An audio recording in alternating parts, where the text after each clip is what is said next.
নমস্কাৰ, মই নিশিতা। আজিৰ কাহিনীটো হৈছে দুজনী প্ৰকৃত বান্ধৱীৰ, যাৰ এজনীয়ে আনজনীৰ সপোন পূৰাবলৈ গৈ নিজৰ সপোনেই বাদ দিলে। আহকচোন কি হয় কাহিনীটো চাওঁ। হাই, আহিলা? আহিলো। তুমি কেতিয়া আহিলা? মই অলপ আগতে আহিলো। ছাৰবা কেতিয়া আহে এতিয়া? Good morning student. তোমালোকৰ ৰোল নম্বৰসমূহ মই কৈ দিছোঁ।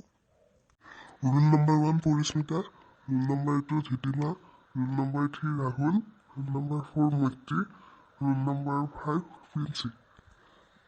কংগ্ৰেটছ পৰি। থেংক ইউ দিদি। পৰি কোৱা। আহি আমাৰ মেট্ৰিক পৰীক্ষাৰ ওচৰ চাপিল। ৰিজাল্ট বা কি হয় তোমাক আৰু লগেই নোপোৱা হৈছে। ৰিজাল্ট ভালেই হ'ব। পাম, কিয় নাপাম লগ। আমি একেখন কলেজতে পঢ়িম।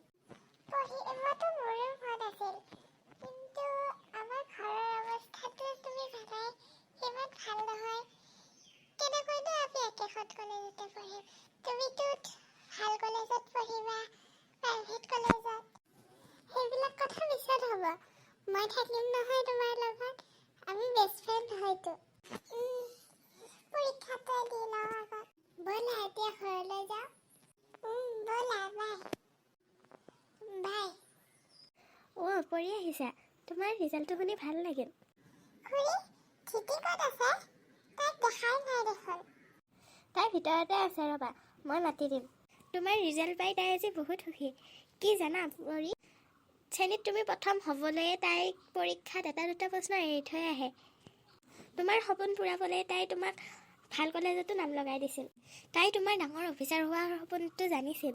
তাইৰো আছিল সেই একেই সপোন, কিন্তু তোমাৰ সপোন পূৰাবলৈ তাই এই পৰীক্ষাটোত নিদিলে। তুমি পাছ কৰা দেখিয়েই তাই বহুত সুখী। তাই মোৰ বাবে তাইৰ সপোন পূৰণ নকৰিলে। তাইক এবাৰ মাতি দিয়কচোন খুৰী। ৰ'বা, মই মাতি দি আছোঁ। ধিতি, ধিতি, পৰি আহিছে, ওলাই আছোন এবাৰ। পৰি, কেতিয়া আহিলি?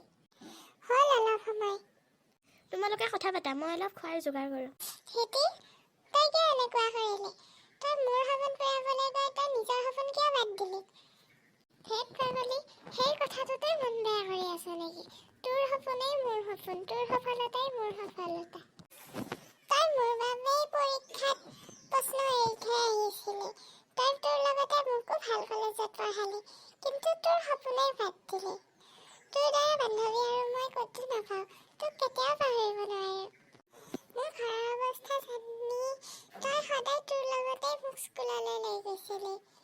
খোৱা বস্তু, কাপোৰ কানি সকলো তোৰ পৰাই দিছিলি। আমাৰ বন্ধুত্বৰ এনাজৰীডাল সদায় এনেদৰেই থাকিব। তই মোক পাহৰি নাযাবি। তোক মই কেতিয়াও পাহৰিব নোৱাৰো ধিতি। তোৰ ওচৰত মই আজীৱন ঋণী হৈ যাম। দে, মই এতিয়া ঘৰলৈ যাওঁ। আমাৰ ঘৰলৈ যাবিচোন এবাৰ।